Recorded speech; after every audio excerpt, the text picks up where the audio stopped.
Yo, what is good, Can't Believers? Welcome to season 9 of the Can't Believe I Made It podcast, a show where we dive into the stories and innovations that shape our lives. I'm your podcast host, Dezi Beta, and your high performance mentor. As we celebrate season 9, I wanted to go ahead and make sure that we're holding space for all the work that we have done up to this point. We've been able to celebrate 8 seasons together, almost 4 years of the podcast. And as we hit 2024, one of the things for me that is very evident in my life and is very evident in some of the conversations that I'm having with a lot of you as a podcast family is one, honoring those moments when you need to take a break. 2, honoring the moments when it's time to pivot. And 3, what exactly this season is going to be about is what happens next. What are the actionable steps towards taking messy action? In season 8, we had the opportunity to celebrate stories of the pivot, those moments when life kind of hits you with that curveball and it's like, you know what? Like, it's either time to make a change or I'm forced to make a change. And now as we celebrate season 9, it's about what happens next. How do we turn some of those pivoting moments into actionable steps that we can actually take part in? And as we kick off season 9, I'm incredibly excited to be able to have a lot of the guests that are going to be on, but even more so, a little bit of a change of strategy, and one that I'm super excited about, and one that you're going to see as we continue down into this season. Today, we're bringing you a very special episode. We're going to be raising the bar, if you will. A lot of us are already thinking about ways that we can change all of the things that we want to change in 2024. And one thing that's pretty evident is the approach with how we approach alcohol. Dry January is a massive thing. And because it's a massive thing, we're actually diving into a topic that touches a lot of us, which is our relationship with alcohol and what that has to do, not only just with our productivity, but how we show up in the world. Today, we're joined by Nick from Sunnyside, an entrepreneur who is redefining the landscape of drinking habits with a focus on mindfulness rather than abstinence. And listen, if you're someone who has had to remain abstinent and someone who has had to remain sober, 100% more power to you. You are an absolute god when it comes to this. Now, if you're someone else who's been trying to navigate, whether it's being sober curious or trying to navigate better approaches to your health, this episode is for you. Because mindful drinking is more than just a trend. It's a movement towards intentionality in our choices and our behaviors, which, as a host, I love that shit. And Sunnyside's approach is not just about reducing alcohol consumption. It's about empowering individuals to understand and manage their relationship with alcohol in healthier and more conscious ways. I've been particularly intrigued by a lot of how Sunnyside is operating, not only just because it's community support function, I love the AI pieces, it's AI technology and practical tools while creating a real change in people's lives. And let me tell you, after re-listening to this episode with Nick, we had the opportunity to fill our conversation with insights, stories, and perhaps a few surprises that I think challenge the way that a lot of you will start thinking about not only alcohol and its role in your life, but how to function in a social environment. So whether you're driving, relaxing at home, or just taking a break, I invite you to join us in this enlightening journey. And if this episode is super insightful for you, please don't forget to subscribe and share your thoughts with us. I love talking with our community. And as we celebrate season 9, coming from celebrating the pivot into what happens next and taking that messy action, I'm super excited to be able to have some of the guests we're going to have on this year, some of the rituals for resilience episodes, as well as some surprises. Welcome to season 9, my friends. Let's get it. All right, ladies and gents, this is getting recorded in November, but this is going to be posted in January. So my guest for today is a really big person in the scene of helping you to take a look at your relationship with alcohol. And instead of just going crazy and going sober, which is going to be much of an endeavor. This is a different way of looking at it. So, Nick from Sunnyside, man, welcome to the Can't Believe I Made It podcast, dude. I am super, super happy to have you on, bro. Thanks so much. I'm really excited to be here too, and happy dry-ish January to everybody who celebrates over the new year. Right? I mean, this is kind of a perfect time to talk about it because the holidays, at least in the U.S., are coming afoot, especially this next week, which tends to be a really big trigger for a lot of people who are navigating their relationship with alcohol. And so, Nick, I'm just going to put you on the spot, man. I hope it's okay. Holidays coming up. Will you be having alcoholic beverages? Yeah, definitely. So, I think for me, my relationship with alcohol is an area that I've spent a lot of time over the course of the last 2 decades thinking about.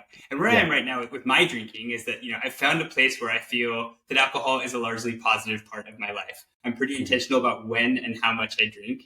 I try to kind of go into heavy drinking situations like the holidays and Thanksgiving with a plan.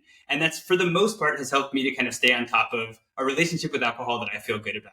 That doesn't mean that like the risks aren't there and that I don't tend to overdo it here and there. But I haven't gotten to a point, at least up until this point, where it's felt like complete sobriety is the pathway that I'm interested in. And yet I've really kind of wanted to be mindful and intentional about my own relationship with drinking. And Sunnyside is kind of the product of my own lived experience of building something that I felt needed to exist in the world. A tool to help me stay accountable to my own mindful drinking goals without the pressure to quit entirely and without all the baggage that comes with kind of the sobriety industry as it exists today. You know what's crazy? So I'm a registered dietitian. Our podcast family knows that about me. I primarily, Nick, started in the eating disorder realm. And so I tend to tell people that if you can hold space for the types of things that are going on in people's lives in there, and not only hold space, but guide them through behavioral change, you can do a lot of things. And what I was finding just very early on in my career is that oftentimes there was some almost habitual things that were happening with people who struggle with mental health issue and then also with alcohol. And now, as we continue to understand the science of trauma and things like that, like these are all things and coping mechanisms that people go to. What I was finding and what's interesting about what Sunnyside is doing, which I absolutely love, and I'm going to give you your flowers for a full 45 minutes here. What I thought was interesting was I've actually done a great deal of group work with people where I'm facilitating. And there was almost this, and mind you, for those that are sober, bless you, keep doing your thing. I freaking love it. Completely. Keep doing it, right? But what I was finding is that there was this, almost this glooming effort of mentioning the number of days and the number of days that you lose if you quote unquote, messed up. Right. And what I think is really special about, Nick, what you guys are doing at Sunnyside is you've been able to take some of your own experiences. And I did my homework. I read the blog on like what sort of like how you grew up. But I would love for you to tap into like how your experiences growing up, how you started to bring awareness into your relationship with alcohol, and then sort of how that kind of spawned into what Sunnyside is today. Yeah, let me start by just echoing you and just saying that, I have the utmost respect for the people that do make the decision to go 100%. Completely sober. And yet we realize in kind of the building of Sunnyside and really in kind of my lived experience up to this point that we have to have alternatives for those who aren't ready or interested in the idea of complete sobriety. And yet who could really benefit from just being more mindful about their relationship with alcohol. Just like we've learned to be kind of proactive in managing diet and exercise and stress and mindfulness and anxiety, what we found is that getting ahead of these things before they become crises is a much more effective way to manage these areas of our health than waiting until it becomes a huge problem and then realizing like, oh crap, now I actually have to do something. Oh shit. Right? And, exactly. And with alcohol, it's still this totally backwards paradigm where it's like we wait until this rock bottom moment and then we have the kind of singular pathway of going completely sober, which for many people is the right choice. But for many others, they're not open or interested in that idea. And so when presented with the idea of like going completely sober or doing nothing, they're choosing to do nothing and to not manage their drinking. And they're leaving this incredibly high leverage opportunity to improve their wellness on the table. And so our focus at Sunnyside really does date back to kind of my own lived experience with my parents and also with kind of my own exploration of alcohol over now the last 2+ decades since I've had that first sip of alcohol. I grew up in a household with two parents that are now in recovery from alcoholism. Mm-hmm. And the pivot point in my life, I think, in many ways, was my parents having that rock bottom moment and realizing that they needed to go into recovery. And they went the traditional AA route. And thankfully for me, they've been sober for the last 30 years. And that's had a profoundly positive impact on my life. And it's something that, I don't think I would be the person that I am today were it not from the lessons that I learned through my parents' experience when it came to substance abuse. And so what that meant for me is when I was starting to explore my own relationship with alcohol, having those first drinks in high school as, a young kid growing up in the city, it was fast paced and, it happened early. My parents never pushed complete sobriety on me, but they did really help to instill in me an awareness about the fact that I had some of the same tendencies that they did when it comes to drinking.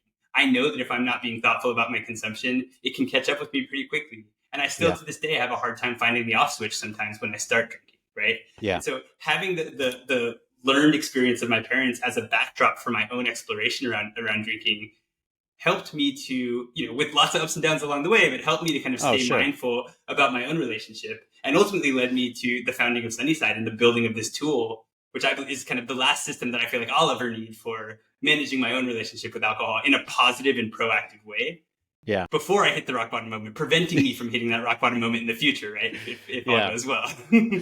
Well, it's so funny that you mentioned that too, because you kind of did this in the blog, and I see this in a lot of the messaging of like, when's the right moment to examine your relationship with alcohol? And I think the one thing that a lot of us can raise their hand and be like, I've said that before, is like, damn it, I should probably stop drinking. Right. And like after those like crazy nights that you wake up and you're like, damn, I never want to feel this way again. Yeah. And then you have that resolve for like 4 or 5 days, and then Friday comes around and you're right back to it. Right. And so it's one of those things where like this I'm never drinking again mentality is something that many of us experience, and many of us who regularly drink alcohol, like it happens. Right. Yeah. And yet this daunting task of going totally sober and this counting of days of sobriety ends up having a lot of kind of negative consequences for folks. Right. There's the relapse effect where like, when you have that next drink, you feel like you failed and you're kind of back to square one, and you yo-yo back to old habits. Yeah. And so having a system that is forgiving when it comes to kind of, drinking intentionally, but also kind of helps you stay accountable to yourself when it comes to setting goals for the role that alcohol, that you want alcohol to play in the overall picture of your health. Like those are things that are really important and that have a lot more longevity because they don't have this kind of like fail mentality, right? This all or nothing kind of binary of like you are or you aren't. There's a lot more nuance in many people's relationships with alcohol, and we need tools that keep up with that nuance, and that's why Sunnyside exists. I totally agree. I didn't see this, Nick, and maybe I missed this in the research, and I need to do a better job. I've never seen it. Maybe you do. You're probably the perfect person to chat on this. When did Dry January start? I feel like this is like a 5-year ago thing. Yeah, so it's been a phenomenon that's been growing like crazy over the course of the last few years. There's a nonprofit, Alcohol Change UK, a nonprofit in the UK that basically kind of started this movement as a way to build awareness around alcohol consumption and alcohol's impact on your health. And they've done an incredible job of building now a global movement. In the US, an estimated 50 million people will at least attempt an alcohol reset in January. And that's something that's massive. It creates this cultural moment where it becomes okay to talk about cutting back on drinking. It becomes okay to test the waters of a more mindful relationship with alcohol. Where we kind of tend to have a little bit of a pushback on the dry Jan concept is that this 30-day all or nothing, this like white knuckling it for over the course of the month, has a lot of, again, those same negative consequences of the binary of sobriety in a lot of ways, which is when you fail, you often fail in a big way, right? That first drink that you have in January causes many people to give up on the challenge completely. And so what Sunnyside has done is built this dry-ish January flavor where you can kind of opt in and choose the kind of path that you want to take, whether that's trying to go 31 days fully dry, staying dry just on weeknights, so kind of maximizing workplace productivity and not feeling hungover during the week, or even just taking your baseline and cutting that in half as an opportunity to do something that brings awareness to your consumption without the kind of like crash diet mechanics or the like 30-day, extreme stuff that is not sustainable in the long term, right? Nick, I'm so mad at you right now. You totally took my next question. Sorry about that. So for our listeners out there, Nick and I, we have different cameras, and we were talking about doing the Jon Stewart like pan, and I feel like that was a moment. That was a moment that we missed. And I'm giving you shit because I'm like, you stole my question, but I am so glad that you mentioned the yo-yoing concept as well as the white knuckling concept, because I tend to find the same thing. Like I started to see clients and potential clients, and because I started my business, I tell people like I've been in business for 6 years, correctly maybe about 4 to 5. But what I was starting to see is that dry January was coming up, and that was a time that people were going to stop drinking for a full 31 days. They were going to get on a crash diet. They were going to exercise they were just literally white knuckling it through. And they started to find, and this is just, we have the science of it, and this is also just observation, but people crash, and they crash really freaking hard. And that shame that comes up for them tends to span into February, March. And then before you know it, like they're the types of people that every December coming up is like, I'm going to make these really crazy changes. Yeah. And what I really love about what you had just said, and really Sunnyside's motto, is we're bringing in awareness, and we're giving you small steps, small little milestones that you can build on. Because whether you're someone who wants to completely stop drinking for the full month, blessings, good job. More power to you. Yeah, right. But also, like, if you want to start looking at some of the things that you really want to be pouring into, you made the example of like work and productivity. I'm guessing that most people that are taking a look at their awareness around alcohol probably want to show up better at home, in their family, in their workplace, like the things that they pour into, right? So, I merely just want to tell you I'm mad at you for stealing my next question. No, and the thing that's so interesting is like all of these kind of all or nothing, I really equate it to the crash diet, the Whole30s, these things which like they're effective. And then you like bounce back the next month, and often worse than you were before, because you've been you've been like holding yourself together by sheer willpower, right? So I think what Sunnyside does, and especially in this driest January challenge, which I guess is when this goes live, will be live in the market. Is we give you the grace to not be perfect, right? And I think that that's really important. It's okay to fail. We don't celebrate streaks of sobriety. We celebrate streaks of tracking your drinks and logging the number of drinks that you had. And it doesn't matter if you had five drinks or no drinks on that day. You can have a green light if you did what you planned to do. And your streak is continued as long as you're continuing to take that small daily action of logging what you did and taking a moment to reflect on, if it was a dry day, how you're feeling the next day. If it was a drinking day, how you feel about the fact that you did drink and kind of where you're at mentally. And that allows you to have, to build resilience, I think, over the course of the journey of both driest January, as well as kind of your mindful drinking journey more broadly. And there's not this like, I messed up. Well, I guess it's over. Like it's not dry. So I guess I should just go back to normal and move on. Instead, it's more about kind of like bouncing back and showing yourself that you can build a sustainable set of new habits around alcohol that serve you throughout the whole year, not just for a 31-day, 1/12 of the year kind of typical experience. Yeah. I think it's extremely pivotal if we're kind of looking at, the last season of our podcast, we really dove into pivoting moments for people. Like when they sort of understood, like, okay, I'm going down a path. It's no longer serving me. I'm not showing up in the ways that I want to. So let me go ahead and maybe step out of this professional athletic endeavor into the entrepreneurship space, or mainly just for the person who, in this case, is like, I really don't think that alcohol needs to be a massive part of my life in the way that it is, but I'm willing even as big, right? Like even if it's not totally out of control yet. Yeah, totally. So like it's been bringing up awareness, right? And I really love that. Now, obviously, this is going to go live during your dryish, or I don't know if you guys coined this, but I do love it, the damp January model. we like, although damp isn't my favorite word in general. Like we're into the dry-ish, and we really emphasize the ish, right? Like it's okay to not be fully dry. Like I like tying against that, but I think both serve the same purpose ultimately. Yeah, maybe damp is kind of like equated to like when people hear the word moist or something. I don't know. Maybe exactly. Maybe dry. It's the new moist. Listen, Nick, if you take that, I better get tagged, man. That's right.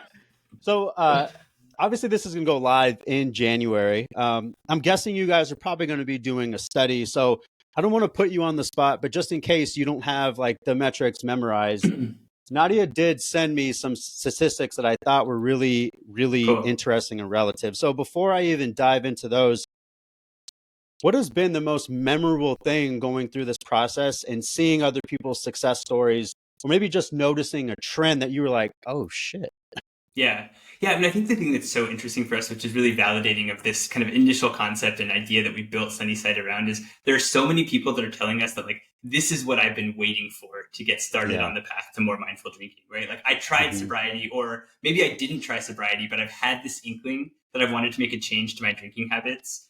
And this is the first system that is helping me do it on my terms. And instead of us like pushing judgment on you or pushing, some one size fits all kind of path on you, we're really helping you create accountability towards yourself. And that is something that I think is providing a much, much needed alternative to the landscape of alcohol health as it's existed before us. And so that validation is so incredible to see people who, there's this whole stigma around alcohol and our health in general, right? Where like, as soon as you start thinking about alcohol, there's all these labels, there's this kind of binary, do I have a problem? And we're kind of built to think about this as like, there's the problem drinkers who have to go totally sober, and then there's everybody else. And if I'm in that everybody else camp, I can drink as much as I want. And so what's really validating for us is that people are embracing that there's so much more nuance in when it comes to the relationship with alcohol, and are kind of jumping on board as we're opening this wider and wider door for people to get started on the path to healthier drinking without all that stigma and without needing to have a rock bottom moment to get started. Right. Yeah. And I think that's the thing that, is both surprising every day and also like so obvious to us as we kind of built this business, that like there have to be options for folks that are at different points in their journey. And I'd love to be able to see people repeat that messaging back to us as they're coming in and having great success on the Sunnyside platform. I love that too. Now, I mean, Nick, I'm going to ask you to solve a world issue right now, and we're going to do that. We're going to do that live on our Can't Believe I Made It podcast. We are going to make it here, okay? So we talked a great deal about this all or nothing thinking. We know that's a really classic cognitive distortion, and to your point, there's a lot of gray area, right? Yeah. We as humans are very, very complex, and to have the idea or the mere idea that like we have to be one way or another, like just a mere duality, right? I think is really tough. Where do you think that comes from? Yeah, I mean, I think honestly, I've thought a lot about this, and I think it's part of the legacy of the AA kind of first model of care when it comes to alcohol, right? Where the AA philosophy is really built around this kind of disease theory of alcoholism and this idea that the alcoholic cannot moderate, right? Yeah. And so AA was kind of the first widespread organization focused on helping people at scale manage their alcohol consumption, and has obviously had a profound positive impact on helping people on a path to recovery.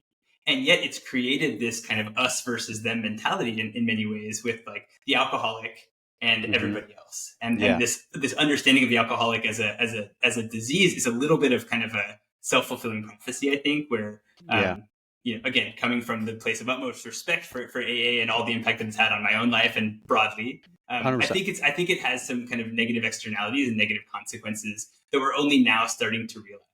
And one of the big ones is that it is reinforcing without question of this us versus them, this kind of problem drinker and everybody else mentality. And when you just look at the data, I mean, it's just so clear that there needs to be more nuance and kind of more options out there. Because 70% of the U.S. population is regularly consuming alcohol. 1 in 3 are drinking more than a healthy amount. And of that population, like the science and a lot of research points to, only a very small fraction are actually diagnosable with kind of severe alcohol use disorder, such that moderation is unlikely to be a realistic outcome. And so you've got like 30% of the population that's drinking enough alcohol to have a direct impact on their health, on their short-term health and kind of long-term quality of life, who may or may not, and in 9 out of 10 times are actually not in a place where they're like physically and kind of deeply psychologically dependent on drinking. And so we've got this great solution for the 10% where sobriety is the clearly optimal pathway. Yeah. At the expense of the 90% who could really benefit from, moderation and mindfulness focused approaches. So I think the way that we change this in some ways is kind of like, we need to understand that if we're thinking about changing our relationship with alcohol, that probably puts us in the majority, or at least like in 50% of the population, in a bucket with 50% of the other of the rest of the population, right? Like this isn't something that like needs to be based in shame or hidden away or kind of like revolved around stigma. But like, if you start talking about cutting back on drinking and how you want to do that as an investment in your health, I guarantee you somebody in a group of 5 people or maybe even 2 or 3 people in a group of 5 people are going to speak up and say like, me too, let's do that together. Right. Yeah. And like, that's an amazingly liberating realization once you get over that hump of like, yeah, all the shame and the stigma and the us and the me versus everybody else. Like, it's actually can be something that's collective and that brings you together with folks who are on that journey with you. Yeah. And that's one of the key things in Sunnyside also is like, just by signing up and seeing how many other people are having these kind of that are on the same journey, it makes this huge impact on like, oh yeah, like this is a positive investment in my wellness, not something that I need to hide away. And that's how we shift the conversation, right? It's got to be about celebrating milestones of mindful drinking, just like we celebrate milestones of weight loss and, you know, and diet and you know, exercise, fitness, and all those types of things. Like, exactly. Like all those things like should be in the same bucket. And alcohol is just a little bit lagging behind when it comes to its place in the proactive wellness conversation, but not for long if we have anything to say about it. Exactly. Right. You know, I think about, especially as it pertains to drinking and even just in my own experience with it, like when people ask me, like, what is your relationship with alcohol? Like, I think a really trendy term that now people are starting to notice, we're like, oh, like, what does that mean for you? Is being like sober curious, right? Just like understanding like why I drink, when I drink, and also noticing that like there are going to be times where maybe I'm not aware, but the next day, like that's an opportunity for me to take a look and be like, did I act within my values? What was going on for me in the future? If I need something, like what are my tools? Like what other tactics can I use, right? And so I'm wondering, Nick, kind of looking into Sunnyside is looking at the model of coaching, looking at the model of how you're bringing in awareness, how you're bringing in mindfulness. What about Sunnyside for someone who has no idea and they're kind of thinking about like, okay, it's, you know, the mid to end of January. I'm listening to this podcast. I made it 7 days and I completely washed it. What about Sunnyside is going to help me if I'm actually starting to bring in awareness? Yeah. So I'll start with this quote that kind of inspired me to start working on Sunnyside. I was reading the book Atomic Habits by James Clear, as I was starting to think about changing my own relationship with alcohol. Yeah. And he talks about you don't rise to the level of your goals, but you fail to the level of your system, right? And so for me, there's like one thing of like, almost all of us who have regularly drank for some amount of time have had those moments where it's like, I'm going to make a concerted effort to cut back, right? So your goal is, I'm going to cut back on drinking. But most of us have flaky personal commitments. It's like, I won't drink hard alcohol. I won't drink during the week. I'm only gonna have 4 drinks in one sitting. Blah blah blah. And those tend to work for 7 days, maybe 14 days. But eventually, you tend to, and we all as humans tend to kind of revert back to our normal mean. And building new habits can be really really hard. And so what Sunnyside does is it provides a system to hold you accountable to yourself when it comes to your mindful drinking goals.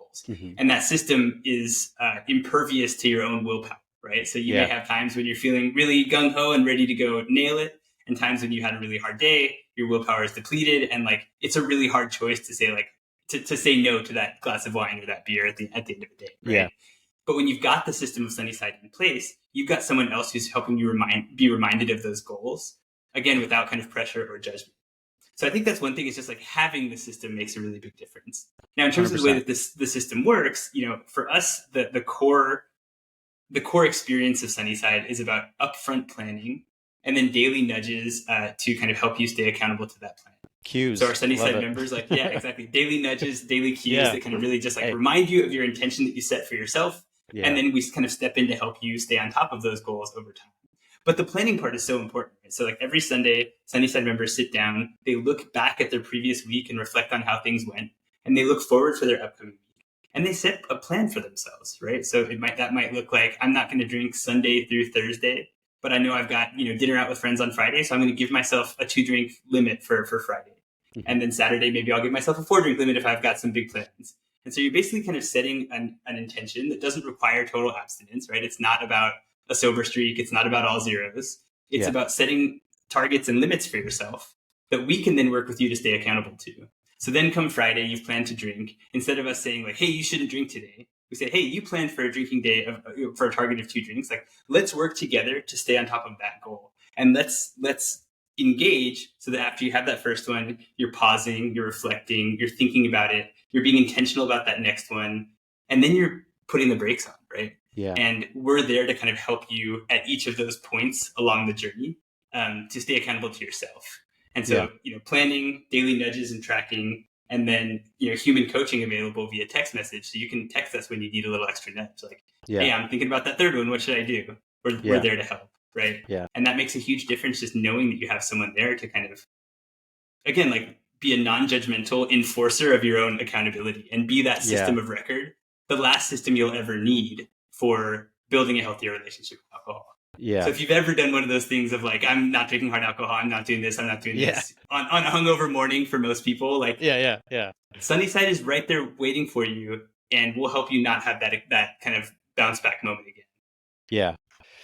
Oh, Nick, you mentioned a couple things in there, and I can see some really big themes of, again, like we talked about this right before we started, like, hey, like there's a lot of alignments to what we're doing here. Like I'm pretty sure we could become friends like fairly soon. Totally. Right? I feel it. So there's a couple of things that I really, really like. And so you mentioned Atomic Habits. I mean, the one thing that I heard, I tell that to people all the time, right? Yeah. You're going to fall to your so systems. Powerful. It's such a powerful quote. It's such a powerful thing because it's like, oh, I don't need to be perfect. I need to build systems of progression. You know what I mean? Yeah. So like that's our safety net, if you will. So there was that.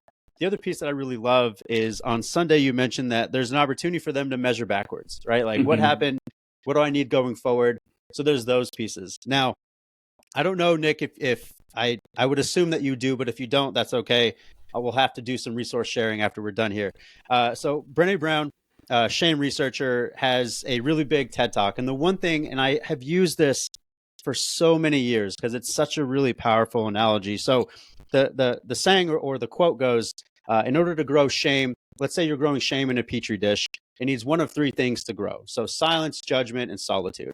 What I really love about what you're talking about there is not only the coaching or the community platform, if you will, or just the environment is working against those because you're helping them to engage in more vulnerability. So they're no longer in solitude because they have a coach that they can text. I'm guessing they have a community, which I would love to ask about here in a bit. That's right, definitely. Right. So they have that. So they're not being silent about the struggles that they have. Hey, I'm about to have this third drink. I planned for two. Like, you got anything for me? So like they're getting rid of that. Right. And it also displaces the judgment because you get a really safe person to talk to. And I think in most cases, you kind of mentioned this example of like, if someone in a group of 5 people is like, yo, I would love to start taking a look at my drinking. More often than not, I would even say over 3. Like it's 4 other people that are like, what do you want to do? Right. So it seems like you guys are working against some really powerful things. And I love that.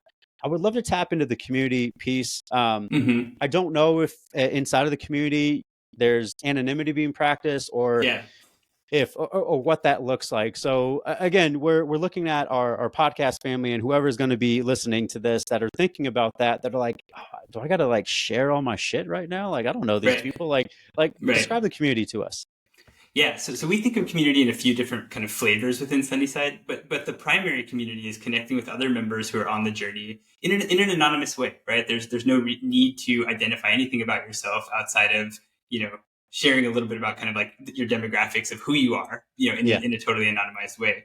And what the community looks like for us is there's kind of 2 different flavors. So we have this daily reflection experience, which we think about as kind of like a shared journal. So we ask you a thought-provoking question, some prod to kind of dig in a little bit on your habits, your motivation, reflecting on the journey so far, visualizing your path forward. We give you a common thread to connect around. And folks are responding in a really vulnerable way, as if they were writing kind of a journal to themselves. Yeah. But the magical thing about this is others are seeing this. They're connecting to those same stories. And we see these rich and vibrant kind of conversations that are happening like, me too. Like, here's what I did to handle that situation. Here's a tip that's worked for me. Or I'm feeling that same struggle. Like, let's do this thing together. And that connection is so, so powerful in helping you not feel alone on this journey, because you're not, right? And there's nothing to be ashamed of that you're making this investment, this positive investment in yourself by reevaluating a relationship with alcohol. And then we have this challenges experience, which makes it really fun, right? So now we have this kind of gamified piece where you choose the shape of your challenge, whether that's fully dry or even like a fully custom challenge. and you're dropped into a group of people who are working on that same challenge with you. And so you can kind of, interact with folks who are 2 weeks ahead of you or a couple weeks behind you, but who are going towards the same ultimate kind of like reset.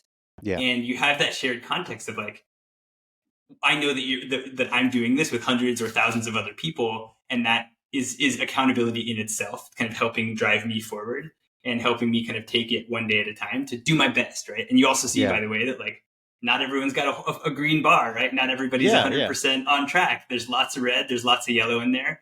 And that's also something that we embrace and celebrate. It's about completion and progress, not perfection. Yeah. So those are the ways that members connect. And then I think we're doing something pretty interesting on the coaching side too, which is we actually recruit Sunnyside coaches out of the Sunnyside member base. And so we find folks that have used Sunnyside, they've been really successful. And we take some of those best practices of like the sponsor and sponsee model of AA and apply it to a mindful drinking context. So these are folks that have been working on their own drinking. They've had success in a sustained way in terms of kind of reaching and maintaining a much better relationship with alcohol. And they're coaching from this standpoint of extremely high empathy, right? Because like they've been right in your shoes before. And that's something that I think is an unspoken, or not even unspoken, but is a really unsung component of the experience, is like that person that you're texting with is like, they've been right there beside you and they know exactly what you're going through. And that allows them to come from a lens of understanding that I think is pretty unmatched in other services that we've seen. Yeah. You know what's interesting? So we're taking members who have gone through the program and understand what it takes and understand the vulnerability that it takes too. And so what I really love about that, and I do something very similar in my coaching programs, is like people who are like 9 months, a year into it, is we kind of like, instead of me coaching like brand new people, I'll like tag like the person like, yo, what do you guys say about this? Because you can share your experiences. And I think that piece is really important.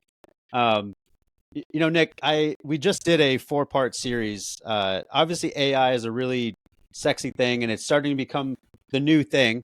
So we did a 4-part series on how to navigate your health utilizing AI, sort of putting that in the driver's seat and saying like, hey, here's the information. Obviously you're going to need to apply this, like, where do you go from here type of thing. I'm wondering as it continues to grow, like, is there any sort of plan to have any sort of AI functions in what you're doing? Because I feel like that might be a prime thing that I would assume you're thinking about. Yeah, definitely. So the thing that's really interesting about the Sunnyside experience is that we're like engaging with our members via text message as a large component of the core experience. Is like members are already used to writing to us, right, in kind of like a natural language way, like telling us about where they are, asking for advice, reporting, what they've done and what they plan to do. A lot of this is happening in a text message thread. And so we're working on a mindful drinking AI which we're calling Sunny. And Sunny will be a part of the core Sunnyside experience. Yeah, totally. Which I'm pretty proud of it. We'll have a whole character design. It's gonna be awesome. That's an AI chatbot named Sunny. Oh, Nick, good job. Good job. Yeah, totally.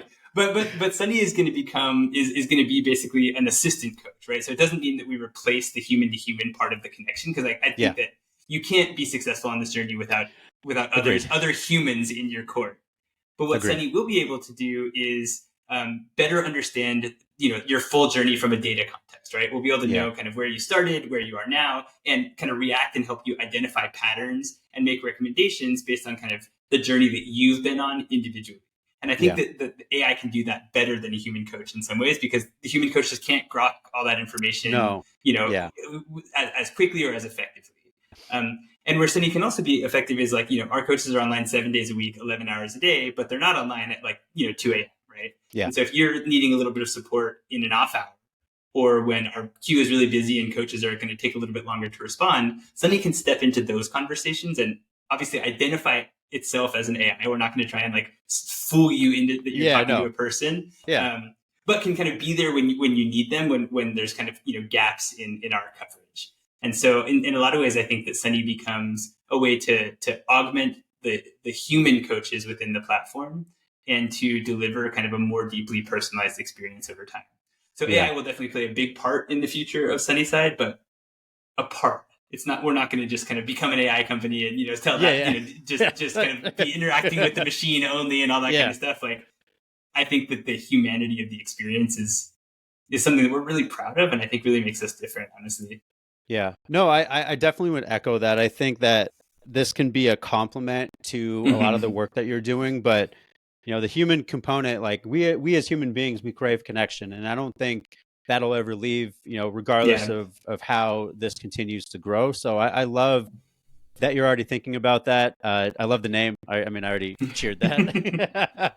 I love the name because I'm also wondering too, like Nick, I'm also thinking about like what happens when you start making sustainable changes and some of the small milestones, right? If we kind of look at it from a diet and a fitness perspective, the sexy thing for most people is like, I'm going to look shredded, or I'm, putting up this amount of weight, or I'm this much faster, like all that stuff, which again, those are important things. Like we don't want to leave it. Like it's part of what you're trying to search for. But what I like to do is what I refer to as like an iceberg model. Like, hey, everything up here, like that's important, but it's a little overrated. The underrated things are the things I really want you to look at. And I'm wondering, Nick, from your standpoint, as people start to see that as they're building more awareness, they're starting to sleep better, they're interacting from a mental health perspective, like that's starting to get better. They interact with uncomfortable feelings a bit better. Right. Their training regimen, they're more consistent. They have more energy, right? Yeah. They're eating, like they're not binge eating, or they're not feeling like they need to stop eating because they just smashed, a ton of, cocktails the night before. 2 a.m. McDonald's after a big night of drinking, right? Exactly. Like, they just crushed like the 10 and 10 from Taco Bell. Like they start to see these small milestones. So inside of your like milestones that you're creating with the community, with the app and things like that, like, do you guys give notice to be like, hey, like this is great, you're showing trends, but also like, look at these other things? Yeah. Yeah, so we can always be doing a better job with this, but I think the thing that's so magical about the starting on the journey to healthier drinking is that it unlocks so many other areas of both your physical and your mental wellness, right? And so if alcohol is out of balance in the context of your overall health, it is really hard to make progress in some of those other areas, right? It's directly, makes the weight loss journey more difficult. It makes you less like, being hungover makes you less likely to get some steps in or to go exercise. There's anxiety, there's stress, there's a direct link between alcohol and like a lot of the goals that most of us are working on a day-to-day basis when it comes to our physical and mental health. And so what we really try to do is, instead of saying like, hey, you're fixing your drinking for drinking's sake, rather it's help us help you contextualize what healthier drinking means for those other areas of your life that are important to you. And so at the kind of high level, that might be things like your weight loss goals or, the days that you're exercising on a weekly basis. But more importantly for us, it's how you feel. It's how you show up in your relationships, in your professional and personal lives. And it's this general feeling that, like, for many people, and we see this all the time in Sunnyside, once you've gotten to a place where you're sustaining healthier drinking habits and you've got that in a place that you're happy with, like, a lot of those other pieces that have been hard to move in the past open up, right? And like that's the thing that's so cool to see. And by the way, like, just because you've been on your drinking habits for a couple of weeks, like, doesn't mean you've beaten the game, right? It doesn't mean you can like go and like all of a sudden you're never going to be tempted to overconsume again. So we know that this journey is going to ebb and flow, but having that consistency and showing up for yourself when it comes to your relationship with drinking, even if you didn't have that rock bottom moment to get you here, like, it is profound to see how that starts to get the ball rolling on a lot of these other areas as well. Yeah. No, I love that too. And you just merely just acknowledging that that's an opportunity from the diet and fitness standpoint. Slight plug, Nick, if you need a dietitian consultant, this is a good time to pan the camera. Like, I know a guy. There you go. Boom. Man, I love that. Hey, listen, like, I might be totally off base here, but it's music to my ears because it makes me laugh as a parent myself. I hear kids in the background. It's nap time, and I don't think it's going so well for my wife at the moment. So sorry about that. That's hilarious, man. Like, I'm telling you, right outside this door, like it's nap time is being done right now. So I'm about to hear some smashing and some screaming too. So, dude, it's the life of a founder and a new dad. We've got a 2-year-old and a 6-month-old. It's a lot. Oh my God, you got the 2 under 2 phase. You're crazy, dude. I got a 7-year-old and a 1-year-old. So okay, nice. So yeah, from parent to parent, man, I see you. I'm just letting you know that. Appreciate you, man. Nick, I'm wondering, like, you're doing some really beautiful work. I can't not think that it's not spilling into your life in a really phenomenal way. Like, we're joking about kids here. Mhm. How is this type of work showing up in your family? Like, what are you Yeah. seeing? Like, because I think one thing that I'm thinking about, and one thing that helped me to question my relationship with alcohol was when my daughter was first on the scene in the first year. I'm just trying to figure it out, right? I am in a Mhm. brand new career. Like things are going heavy. And I noticed during that time that I would have a beer at dinner and then have another Yeah. one. And my wife kind of came to me and she said something really monumental. And mind you, she's a mental health and trauma therapist. I'm really excited Mhm. for her to listen to this episode. Um, Cool. but she had asked, she's like, "Hey, like Des, I just want you to bring some awareness. Like, I'm not entirely sure that I love the idea that if our kids are going to grow up, that it's just going to be a normal thing that like dad has beers at dinners, right? He has a Right. couple." And that was kind Mhm. of a one moment for me that I was like, huh, why do I do this? So Yeah. all that to be said, like, you're doing this really phenomenal, intentional work. How are you seeing this show up in your life at home? Yeah, I mean, so this was the kind of founding story of Sunnyside was really actually my wife and I had both left our jobs. This was before we had kids, and we were actually living in Mexico City, and we found that basically we were having this amazing experience of living abroad, and yet Mhm. without the structure of like the 9 to 5 job and kind of that normal routine, it was pretty easy for us both to kind of go out on a Tuesday at lunch and like order a bottle of Yeah. wine because like why not? Yeah. You know, we didn't have anything better to do, Must and we be. found that like yeah, exactly. Um, and we basically found that like we were having this wellness, our focus was on wellness and on kind of recovering from burnout from our careers and all this kind of stuff, and like Yeah. alcohol was the one thing that was like feeling like it was actually out of balance in Yeah. the pursuit of those goals. And so it was a profound personal change for our lives to make the decision together that we wanted to change our relationship with alcohol. And the Sunnyside system actually started with me and my wife sitting down every Sunday, looking back on our week and seeing where we did well and where we didn't, and making a Yeah. plan for the week ahead. And like that was the thing that like together she and I kind of connected on this shared goal of being healthier with drinking. We both come from families where parents have had issues with alcohol. We both know that like we both like to drink, right? And so it's kind of easy for us to egg each other on in the negative direction if we're not being thoughtful. And that moment in time where we had this space to work on each other and to work on our health together allowed us to kind of collectively take a big step forward. And ultimately, I Yeah. think set ourselves up for being ready to have kids and being ready to Yeah. kind of like start that chapter of our life. And Yeah. neither of us are perfect for this day, right? Like there's still Mhm. times when I do overdo it or she overdoes it, and we've got Yeah. we pay the price in a hungover day of parenting. But Yeah. we're way better than we were, and we're at peace with kind of where we are with our relationship. And so Yeah. I really do credit my own mindful drinking journey with preparing me for fatherhood and helping me be a better husband, especially in the context of the chaos of kids. And Yeah. and even trying to find time for kind of my own physical health as well. Like all of those things I found have been made profoundly easier by having structure around when and how alcohol shows up in my life, basically. Yeah. Right. And so Yeah. I've got a great pattern, a good routine. It's not always perfect, but it's much better than it was. And that allows me to be better in those other areas of my life that matter more than anything in the whole world. Yeah. Yeah.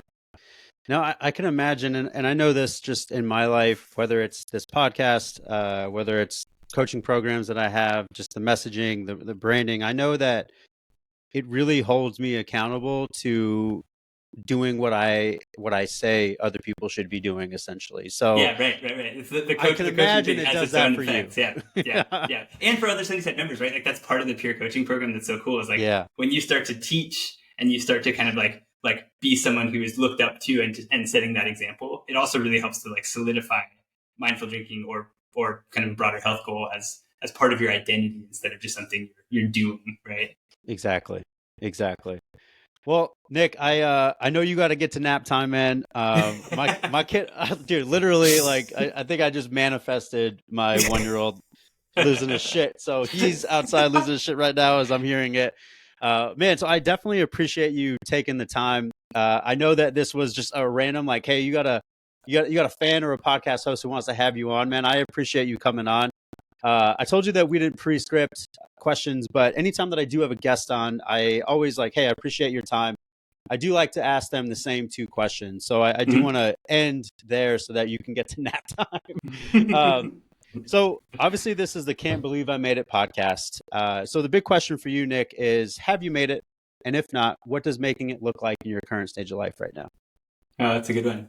Yeah, I mean, I think I've made it in some of the goals that I've set for myself, and I've got a long way to go in others. I think I'm really happy with the place that I'm at with my family, and I'm loving being a dad and watching my especially my 2-year-old who's got like a personality and lots of gusto for life. Like I've made it in the respect that I feel so content with the family that I'm building and the partnership that I have with my wife. And honestly, like the business is going well. We just raised our Series A, so we've got funding in the bank. Like things are moving in the right direction. We're gonna survive, and it's a big milestone. It is. It's huge. And so I think like still a huge mountain to climb when it comes to achieving the mission that we set out to achieve when it came to Sunnyside. So like I love being an entrepreneur. I'm enjoying building a team and building a business, and most importantly, having an impact in an area that's profoundly personally important to me. And so in a lot of ways, I feel content, but there's a long way to go. And so never fully make it. I don't think. We'll always be kind of climbing that mountain. Yeah. I find that with most people, it's pretty 50-50. It's like, no, like the moment is me making it, which I think a lot of people like 100% align with.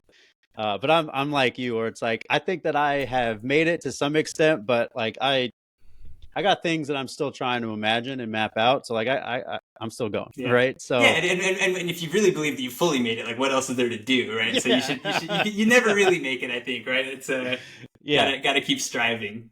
Yeah. So last question for you, Nick, and then I'll let you get to nap time, bro. Obviously, this is going to get launched in January, right? In the middle of the campaign, if you will. What is next for Sunnyside? How can our pod family support you? How can we keep you going? Yeah, so I mean, our goal is to change the narrative when it comes to alcohol and our health, and what we really want to do is push this conversation into the popular wellness dialogue, where if you have the inkling that it's time to make a change to your drinking, we want to be there for you. And we want to be the household name and the de facto service for anyone who's looking to change their relationship with alcohol. So, I mean, the first thing is if this is resonating with folks and you've made it this far in the podcast, thanks for listening. Go check us out. Sign up at either sunnyside.co or on the Apple App Store. You can find our app and get started and just kind of see what a more mindful approach to alcohol can do for you. And when you hear that friend who's saying, hey, I'm thinking about cutting back, or you're in the bar and you're kind of, getting ready to say no to that last drink, like think about Sunnyside and think about how it can kind of help those in your life. And that's the biggest thing we can ask for, honestly, is helping us to normalize this conversation, to get rid of the stigma around working on our drinking, and to help many millions of people on the path to healthier drinking and a healthier and happier life. And so that would be my ask. And we're going to keep pushing forward on this mission for as long as we possibly can. I love it. So as we come to a close, Nick, don't go anywhere. I got a couple directions for you and a couple ideas to send over to you. But for our listeners out there, we'll make sure we put this all in the show notes. And again, this isn't to create any sort of judgment with your current relationship with alcohol, but we constantly talk about in this podcast these 1% lifts. I feel like this is a really powerful 1% lift if you think about it in a really monumental and mindful way. So for those, happy 2024. I will catch you on the next podcast. Nick, again, man, thank you so much for taking some time. We'll catch you all in the next one. Later. Thanks so much. As we wrap up, if you or someone you know is exploring a healthier relationship with alcohol, check out the resources in our show notes, including the Driest January Challenge, which you can find that link right in those notes. It's a supportive step towards mindful drinking. Thank you for joining us on the Can't Believe I Made It podcast. Share this episode with those who might find it meaningful, and don't forget to subscribe for more inspiring content. Until our next conversation, friends, stay curious and empowered in your journey towards wellness. This is Dez, signing off. Happy 2024, y'all. Let's go.